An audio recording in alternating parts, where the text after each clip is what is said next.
Hello, and welcome to another episode of Mass Monologues. Today, I have with me a special guest, David. Would you mind introducing yourself? Tell us a little bit about how you got into music and what inspires you. I'm David Andrew Wiebe, and I was attracted to music initially when I was growing up in Japan. J-pop and J-rock very much appealed to me, being one of the main ones under the heading of J-pop. And then with J-rock, it was bees. And they have something like 40 or 50 consecutive number one hits. One of the best selling artists across the entire world that's not even necessarily well known. So things that inspired me, certainly various artists and I'd say life events. More often than not, in the early days, it was heartbreak. That's what inspired the music.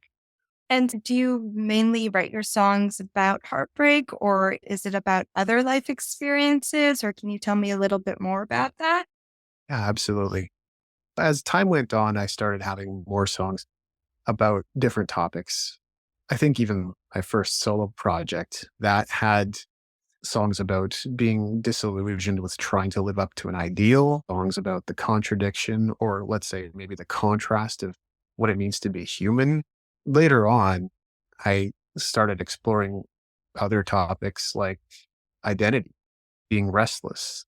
And Mm. when you've had these topics or moments of inspiration, how would you capture them? Did you capture it in your lyrics? Did you capture it in your melody, your instrumental? Yeah, I've done it differently at different times, but I'd say in the early days, it was all about the words first and the Mhm. music. And I would start with a title, and sometimes it would be very, let's say, cliche, like all or nothing. Mhm. That would inspire an entire story in a song. Yes. So it was very easy for me to start with something cliche like that and write an entire song around it. But of course, I'm a riff writing machine. Uh-huh. So more riffs than I always know what to do with. And there's certainly melodies and songs that have been put to those as well. As you evolved as a songwriter, did you find that instead of using cliche phrases, you tweak them and put a little spice to them in a sense? I think that's really important. And I don't know how much I've done that, to be honest. I have on my recent EP, Makeshift Romance. Like, that's not necessarily a cliche or a title you would Mhm. hear everywhere. There's some creativity to that. Perfect Nuisance, Wonderfully Dysfunctional. It seems like I like those words that are paradoxical when Yes. paired together. Uh-huh. As And so, can you tell me how your songwriting process starts? I know it's differently for every song, but can you talk about one specific song and then talk about your journey from beginning to end? So, tell us where you captured the inspiration and then how you turned that into a song. So, did you scribble it down in a notebook and then go to your keyboard, go to a guitar and start playing a little riff on it? And then did you collaborate with music producers and then sing the vocals afterwards, or just walk me through your process? it's funny because you try to look back on it and pin it down, and it's almost like it just happens and unfolds organically. But there's definitely a few common things that I can pinpoint. And the first is I could be reading something, I could be doing work online, and then suddenly I'll hear a phrase and I'll go, holy cow, I think that's a song. I can do something with that. And so one little lyric will turn into multiple lines of lyric. And probably before I've even started a chorus, the guitar has somehow found its way into my lap Mhm. and lap the capo on the third fret. Doesn't even, trust me, sometimes it doesn't even make sense. Why does the capo go there? It just does. Mhm. I'll start playing some chords and I go, "Oh, okay, like G minor, that's a good key for me. F sharp, G sharp, those are all pretty good keys for me as far as my singing voice is concerned. Mhm. So not always will that happen, but sometimes it will. And Yes. you start playing chords, you start playing riffs. I so much avoid, not that I don't use them, but I really avoid cowboy chords. So for Mhm. me, if the riff's not inspiring, I don't always want to do anything with it. and mess around. And if I feel like I'm stuck or am I overthinking it, then I know it's not happening. But yeah, it's like there's a muse, maybe not, and it's inspiring me and it's moving me to action to put this song down. So it's certainly capturing an emotion. It often is based on some kind of life experience, lyric speaking. And yeah, it seems like it's coming from another place. Are you a one-man show? Do you write the music and produce it yourself, or do you collaborate with the music producer? And so a lot of my songs I will write from start to finish. I have confidence in my ability to do that. And Mhm. I have a I'm getting better and better as a producer. I think at this point, the only thing holding me back is gear. You're definitely better mixing with a proper speaker than headphones. And I mixed with my headphones. In saying that, like I've had a really great connection with Patrick Zielinski in Calgary. He's a great composer, might even be someone to talk to as well because he's taught guitar and has been producing and recording for many years now. He's excellent at what he does. So when possible, I like to work with him and collaborate with him. And he sometimes determines the direction of the song. If we're co-producing, he'll go, no more backing vocals. And I'm Yes. like, I always want more backing vocals, not Uh-huh. less. But it's just It's too me. much. Yeah, exactly. And I've noticed with some of the other musicians and singer-songwriters I've interviewed, they have a chord or a melody, I guess a melody structure that they associate with a certain genre or with a certain theme. Do you have that yourself? Elaborate on that. This one musician I was interviewing, they said this minor chord felt like this genre to him. I can't remember if it was like blues or soul or funk. And then in all of the songs that he wrote in that genre, he'd incorporate that chord. Do you do Mm. anything similar? Yeah. I think the thing that happens pretty commonly with, let's say, groove rock or funk rock, I'll use the blues scale. And usually, like more often than not, it'll start off in the fifth position. Mhm. So that's where the D lives. And then if you move up two Yes. frets, it's the. So it's just a quick jump to those kind of two key notes, right? I think it's the first and the flatted seventh. Mhm. And those are the notes you would always use in a funk tune. So yeah, without necessarily always trying to deliberately incorporate it. If I'm trying to write a riff in that specific style or genre, it's something that comes naturally for sure. Mhm. And do you when you're writing melodies, do you find that you use more static melodies in your songs, or do you use more interval leaps or more ascending and descending melodies, or do you vary it for every song? Yeah, melody's super important. And I take most of my notes from a band called Scarum Mhm. out of Toronto, but nobody knows them in Toronto or nobody knows them in Canada even. They're mostly in Japan and UK and places like that. And they have a very, way of speaking, a way of pop sensibilities with their melodies. They're very consonant a lot of the time. And so for me, yeah, if a song doesn't have a strong melody, I don't like it. I Yes. need a melody to hum and It's a sing hook. to, and yeah, I need hooks to be able to remember it. Mhm. Occasionally written stuff that was dissonant in the verse and then picked up in the chorus, Mhm. and that can work.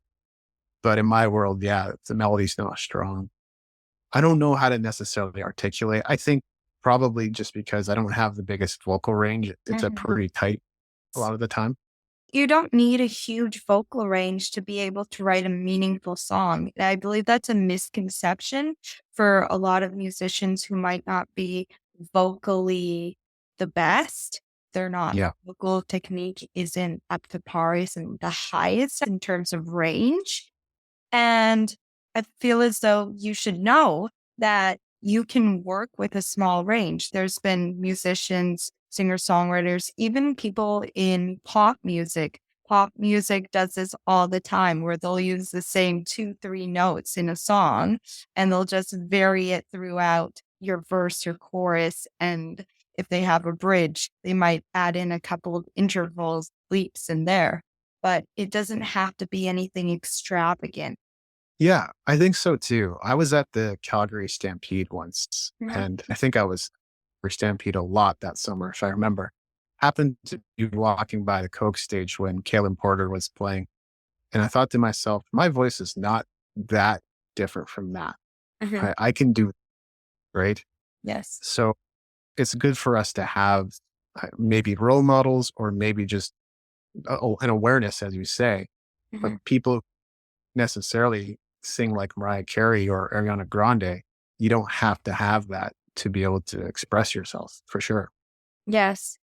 And can you tell us a little bit about your vocal recording process? Because I know a lot of singers out there, they might be just starting the first song and they don't know how to evoke emotion with their voice. And it can be a little difficult when you don't have an audience that you're singing to.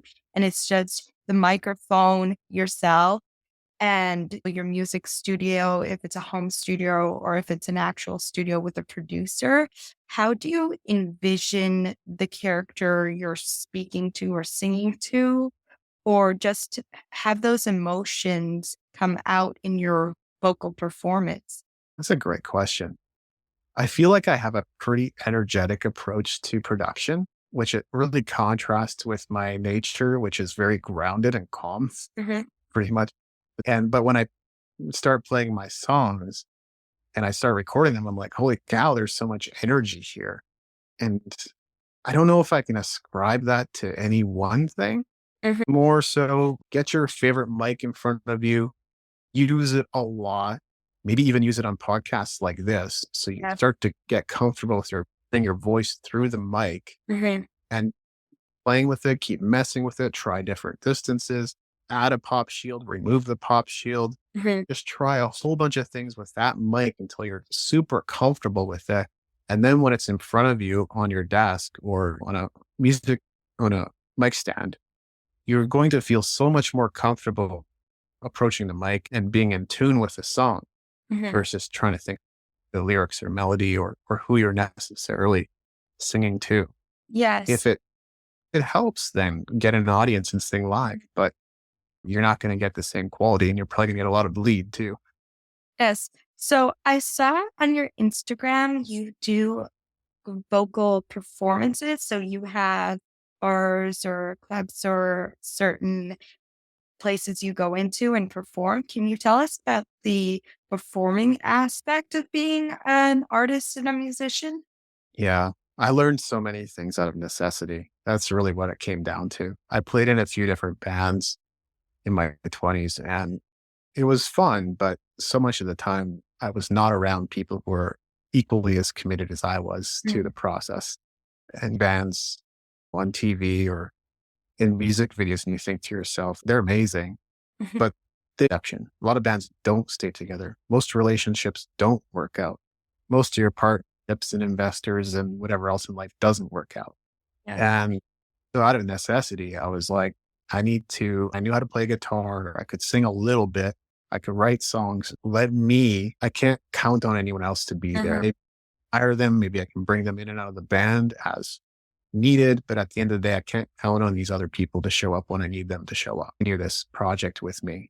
So that's when I was like, I need to be able to play guitar and sing and communicate and have that Yes. down, right? It's And almost like taking control of your life and of your situation and realizing that, hey, I want to put this much into my music and I want to reap the sole benefits of that because I'm the one doing the work and I can't count on all these other band members because some of them might not be as invested in it as I am. exactly.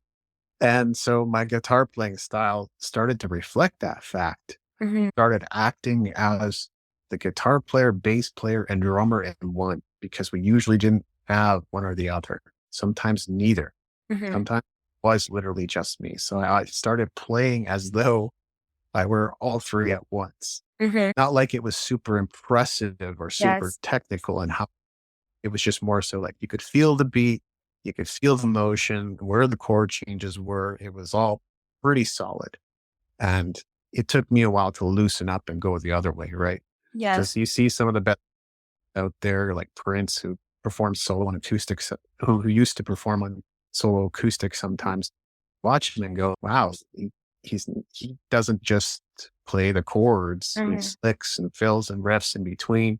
And so for me personally, I had to loosen up and start throwing that stuff in there so I could show off full capabilities as a guitarist Yes. and worry as much about trying to be the bassist and drummer too. It's wonderful how technology, like your digital audio softwares, your DAWs, they enable you to have all those tracks recorded in one song. So you can sit down, play the guitar and record that. Then you can sit down, do a little take on the piano, and then you can do the vocals on top of that, play some drums, and you can basically be a one-man band without having the drum attached to your back, right? That's wonderful. I want to ask you a little bit about your book. I noticed you released a book on your website and it was to help artists increase their productivity. Is that correct? That is correct. Yeah. Okay. Can you tell us a little bit more about that? Yeah. So this is my eighth self published book. Mhm. I was asked the other day why I kept publishing, and some people feel that writing a book is the most painful thing you ever do. But the feeling that you get on the other side of having written a full book is just Yes. indescribable. Just like the first time you put something up online, maybe your album or Mhm. maybe a t-shirt or something, and people buy it the first time. It's the Mhm. same thing. You finish a book. It's the same feeling when you finish an album, Mhm. that feeling of accomplishment. And this eighth book, during the pandemic, I think we all got to explore the inner reaches of who we are as human beings. And one of the things that I took on was blogging daily. And so I just decided, what am I going to write on about on Monday, Tuesday, Wednesday, Thursday, Friday, Saturday, Sunday? I varied it every single day. And I think Wednesdays ended up being the productivity day. That's when I talked about how to get things done, how to keep organized, how to put together to-do lists. And I've managed to pump out a lot of stuff, thousands of articles, over 500 podcasts, over 500 videos, 8 books, as I said, now 49 songs that are recorded and published. I have many more songs. Mhm. And that's not including 300 shows I've played across Western Canada and other stuff I've produced or guested on.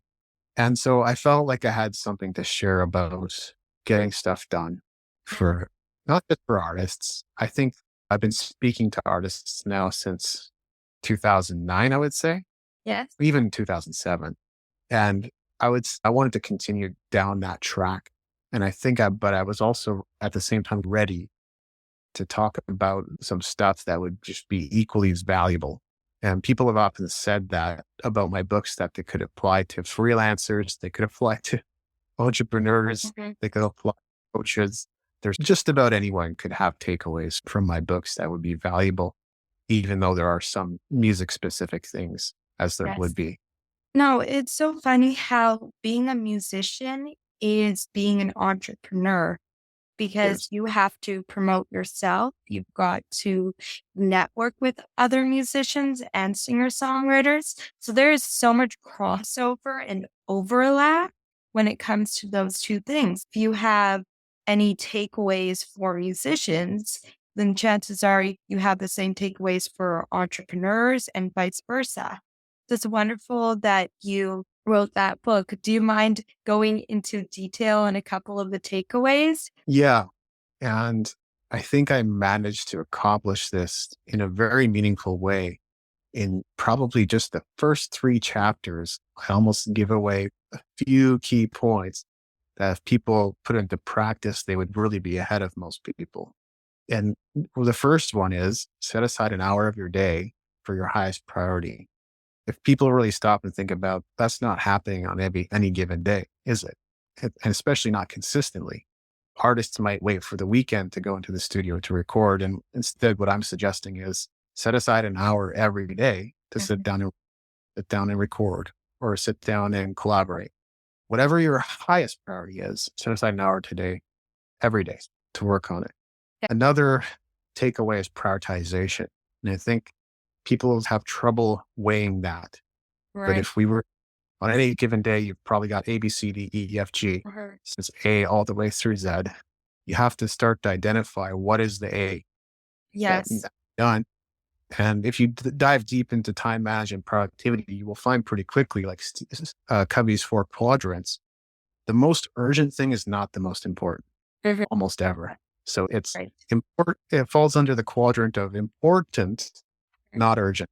Yes. That's the thing that you have to prioritize. So you might have like D, E, F, G. That might be where a lot of stuff lies. And A would be like prioritizing that overseas collaboration because that opportunity come around. It may not be fresh by the time you come back to it. Opportunity loves speed, money loves speed. You have the things that are going to be the greatest return in your career. Mhm. So when you talk about greatest return, what does that look like for musicians? Yeah, you have to determine that for yourself, certainly based on your goals. And I've been a musician coach for a long time. And of course, I could tell you what to focus on if you wanted to make it all the way to the Grammys, or if you wanted to Mhm. tour the world, be a session player for John Mayer. Yes. And that's not everyone's goal, is it? And the average artist is thinking, although they need to think bigger to actually reach their goals. The Mhm. average artist is thinking, if I just make a living, do what I love, I'd be perfectly happy. Mhm. You could make a living on 20K a year. Is that good enough? Or 30K a year? And increasingly, we're coming to a point where life's pretty expensive. So that means, and you might not have internet access in your home, and you can't certainly can't do TV, but you could make it work. You know what I mean? Or are we talking, oh no, like I want 50K or I want 100K. I want to take care of my significant other and my kids and Yes. my be able to afford a car and all that kind of stuff. Then we're talking about a different, that's a different kind of living, right? So everybody Mhm. has that point for what a living would look like. If you're not making at least six figures in New York, you're committing financial suicide. Right. You better have that going for you. It's And that's becoming increasingly difficult for musicians, singer-songwriters, artists to make a living off of writing music. Do you have any advice for musicians and singer-songwriters? Are there ways to subsist your income? It's a strange world because I see more opportunities than ever to monetize your career. I think it might be a matter of we're going and paying a bar to go and play at their venue, Mhm. hoping that somehow that lead to an opportunity. Like we're going to get signed to a record label or something Right. like that. A, we're not getting paid for that Mhm. gig. And B, it's like getting struck by lightning, whether or not anybody's going to even care. Mhm. In terms of income streams, there are many available. I think for musicians, it might be worth looking at. If you're not already doing this, teaching music. I did music lessons for many years. Sometimes I still have the occasional guitar student, and I have a lot of experience in that area. Maybe you're a pretty decent writer from having blogged for a while. There's a lot of freelancing gigs. I know AI is writing more than ever, but at the same time, there's also a lot of blogs that really require human writing. Anybody who wants to get anywhere with business blogging now really requires human writers because Mhm. Google's going to start deranking, and they already have, going to Yeah. start deranking AI written content. Mhm. How useful is that at the end of the day? Some artists, because they love being in front of people and performing, would actually also make for really great public speakers. And there's an entire speaking circuit. There's stuff like you could start off with free and open source stuff like WordCamp and then start to explore your local business unions, associations, whatever else might be out there. And before you know it, you can start to gain some experience, some confidence, and start to be paid for your speaking engagements. Some artists have gotten really good at web design and graphic design because they've had to do it all themselves. Mhm. That's another very marketable skill. It's not all about the side hustle. But I guess my point is there's more ways to make money Yes. in music than just live performance and streaming royalties. Mhm. And there's ways that your skills that you've gained can translate Mhm. into other corporate environments or startups or whatever. It seems as though you have to leverage your strengths, right? And those strengths could be applicable to different fields other than music. And in some respect, you can also tie it back to music. So you could design a website for another artist. You could collaborate with other, maybe it's a music label that's starting up. And so it's wonderful to see that a lot of artists, they're transitioning from that narrow mindset to I have to make a living primarily off of streams and performing and touring. And now they're branching out into other streams of income. Like it could be merchandise, it could be a YouTube channel online, it could be gaining an audience or doing work for another company, another artist. Definitely. And I talked a little bit about this in a blog post called the slash conundrum. Basically, the basis is it's inevitable that you're not just a guitarist and you're not just a singer. You're not just a podcaster. A podcaster is someone with a story to tell. And if Right. you're not out living and doing things, how interesting are you at the end of the day? Mhm. So it's a conundrum because you can't just be one thing. Yes. But pro of it is that if you can demonstrate how you're interesting and you have stories to share, you have constantly have interactions with different people, then you are interesting as a content, for example. Some of the most successful artists in the world, they wear so many different hats. If you take Taylor Swift, for example, she writes books. She did a film, I believe. Like you have to branch out and expand. You have to get your name known. You've got to get your work known. And that could be doing all these different activities. Yeah. And there's a timing for it. I wrote about the music entrepreneur triangle, and the first or the basis of all of it, the base of the triangle is work. You have to become known for your work, and probably it has to be one thing.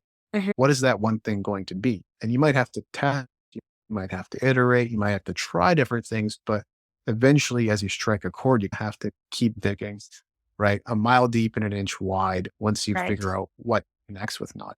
And then the two other sides of the triangle start to form and come together. And the one is celebrity status. That does not mean that you're famous like Brad Pitt is, or you're famous like Angelina Jolie is. It means Yes. that you have celebrity effect amongst the people in your audience, your fans. If you have that, they'll buy everything that you have to offer. Mhm. And finally, diversification. So Taylor Swift can do whatever she wants. Mhm. She doesn't have to write a book and have a ghostwriter. She doesn't have to make a film. She can hire film directors. She doesn't have to do any of it now. She can, she probably doesn't even write a lot of her songs at this point. Doesn't have to. Yeah. So the right time to diversify is after you've achieved some form of celebrity status. In one When field. exactly. Okay, so can you tell us a little bit about what you're doing with your music right now and how you use your strengths to leverage your career?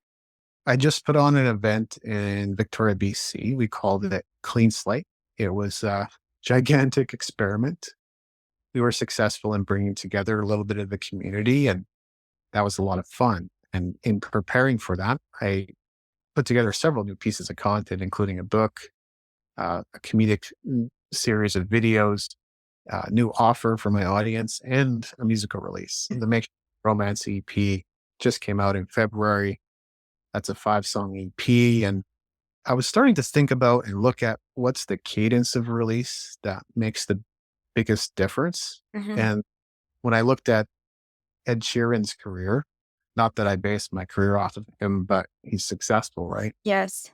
He releases EPs, or he certainly did and still does release new EPs every 3 months, like Mm. every quarter. And so for me, I started to contemplate, like, what would that look like? And that was all part of the initial experiment.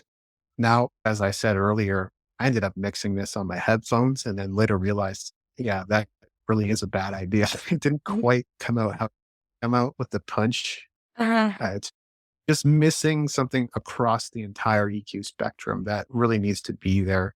to Yes. sound. So I planned to, this thing was not rushed, but I had a short time frame to work on it. Mm, And it came out great, but there were things that I felt like I still wanted to add. mhm. So planning on going back and adding another layer of guitars, maybe Yes. bring in my friend to play on it, Taylor in Okotoks, Alberta, and remix and remaster it Mhm. just to bring out those frequencies and spectrum so that it sounds its best. As an artist, a singer-songwriter, musician, etc., difficult to know when your song is finished, right? Because you listen to your song and you think, I can go back and tweak this. I can go back and edit this.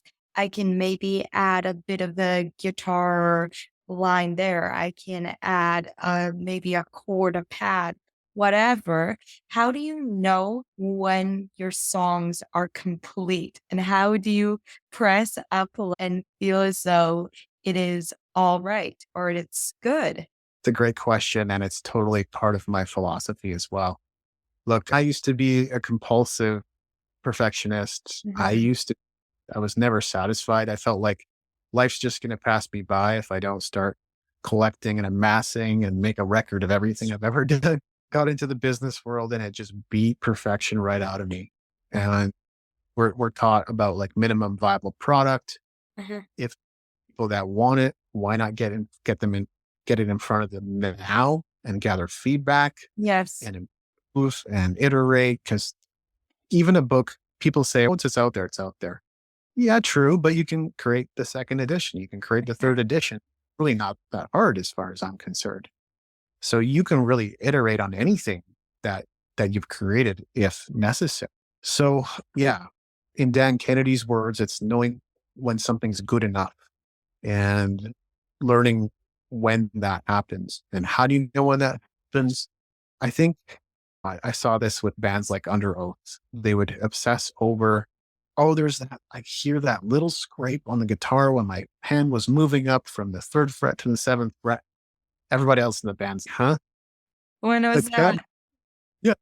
It's so chaotic anyway. What are you hearing?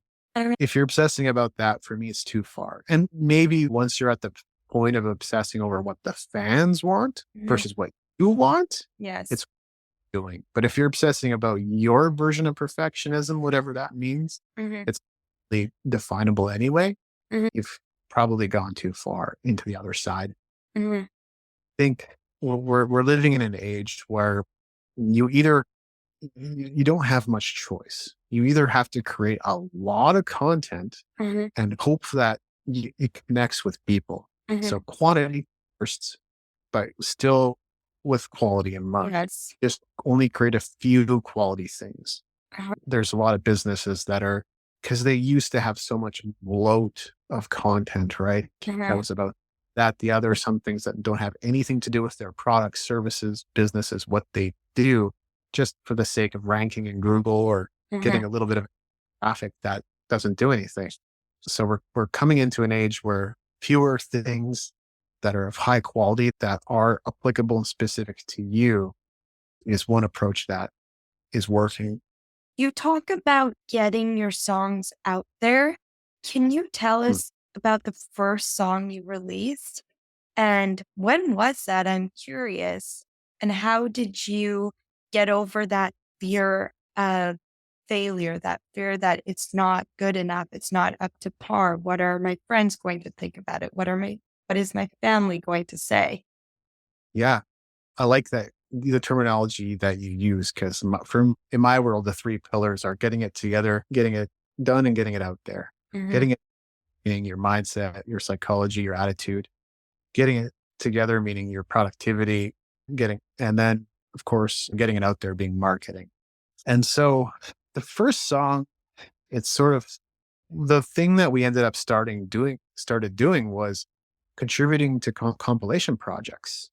So we were covering music by, at the time, Daniel Amos, not a very well known Christian band. In fact, they were on the fringe of even that scene. So super obscure. And the fans on my message board were putting together a compilation project. And I said, I want to be a part of that. So I recorded a song with my band. And I guess I didn't concern myself too much with what people would think, but I knew like after recording it that holy cow, this vocal is so much harder to pull off than I thought. And so we just had to live with what was what. And that didn't feel the best, but Yes. either way, we pulled it off. We put it out there. It Mhm. was fun, learned from it. And then gradually from there, we would upgrade to digital 8 tracks. Mhm. But yeah, I think that first and digital 8 track mixers, not 8 tracks in your car, stuff like that. Mhm. First song probably would have been 2003. Artists seem to believe that their first song, their debut, is going to be spectacular. They've got all these high hopes for it. And then what ends up happening is you release the song and it's not, it's great. It's not where you want it to be. And some artists get defeated by that, but you should know that it's your first time. It's not going to be the best thing ever, right? So you have to keep going. You've got to continue. Yeah. Understand that a lot of people are constrained in coming from love and Yeah. something I'm realizing on a deeper level too. But really what it is, you'll have so many people say to your face, oh yeah, I'll buy that when it comes out. Oh yeah, I'll totally listen to it. Let me pre-save it. And then you find that not all those people, but maybe only 2 and 5 actually do what they say they're going to do. And the other three just kind of Yes. flake out. Or when you Mhm. finally come to them with your album, they're like, oh, cool, right on. And then they Mhm. move on to the other conversation. Maybe they're distracted by Mhm. across the room or whatever it might be. Mhm. Yeah, I think that recognition is really important. Your debut can be great, but at the same time, if you're not really developed as an artist and your track is not stand out, stellar, superb, it's probably not going to have that type of effect. Yes. I'm curious, what do you do with your marketing for your albums and your songs? Do you have certain strategies? In preceding years, because I was helping so many other people accomplish that, whether it was a crowdfunding campaign or a Facebook advertising campaign or optimizing a YouTube channel, honestly did very little for my own records and albums. And I'm changing that now. I'm more so looking to be the crash test dummy of all the strategies that are out there. If Mhm. this works, I want to go see how it's done. I want to try it for myself and then see if there's any truth to what they're saying. But I would say, look, there's different strategies for different folks. There's about three that I recommend for a lot of artists. And the first one is Dream 100. This is, as far as I'm concerned, it might be the only organic strategy that works right now. Mhm. And what that looks like is making a list of hopefully 100, but if it's not 100, that's okay. Start with 20 or start with 30. Keep adding to it as you notice. That would be influencers, blogs, musicians that you look up to, basically newspapers, magazines, basically anybody that might have access to your audience. You want to make a list of all those people, build a relationship with them. There's different ways to accomplish that, but that might look like following them on social media, joining their newsletter, interacting with their newsletter, leaving comments on their posts, buying their products, maybe even getting their physical address and sending them a package saying, hey, I really appreciate you. And I want to let you know that I'm on my way to creating something out of my Mhm. music. But the framing is super important. Yes. So that's your Dream 100 strategy. Then there's retargeting. So, in other words, if you have a really good sense of who you sound, who you've been influenced by, you can identify all those artists and use advertising campaigns to retarget those people and their websites and start directing traffic to you. Because if people like Chris Isaac and you Right. sound like him, maybe people will like you too. Yes. Next one is playlist promotions. It's a really sticky, weird thing right now because Spotify says you can't pay for promotion. Mhm. And yet all these companies claim to do it organically. So as far as I know, there's no ban on it. It's not illegal. It's just something you got to do. And most artists that you see that are up to 20,000 monthly listeners, didn't get there by like playing shows and waiting around and posting Mhm. a few videos. No, they paid for promotion. Mhm. And then the last thing that I see, and again, there might be other things I recommend depending on the artist, YouTube. If you're really good at YouTube, it has so many opportunities for monetization. For one, you can get advertising money. Two, once you have a solid channel, sponsors will start approaching you. Yes. Lots of opportunity. Three, you can recommend affiliate products. Four, you can leave links to your own products. Mhm. So more and more for me, like that's the direction that I'm looking at for myself and for other artists. Yes. No, that's a lot of wonderful advice. I'd like to wrap up this podcast episode. So if you want to shout out to your social media channels, your website, tell us where we can find you. I'd love to hear that. I've been mixing things up as of late, but if you go to David Andrew Wiebe, WIEBE.com, that is my home for everything right now. I'm planning to launch some other stuff for musicians. I have something new in mind for that. I'm thinking about launching something for podcasters. That's how I came across you. Okay. On Instagram, I'm David Andrew Wiebe. That seems like an essential nowadays, and would love it if you have found my YouTube channel as well. I think the username is Dawcast, DAWCAST. Okay. Thank you so much for joining us on this episode. If you like this podcast and you'd like more like this with special guests, then please share this podcast with a friend, family member, and have a great day. Thank you so much. Bye. Thank you. Hear the stories they all say. Let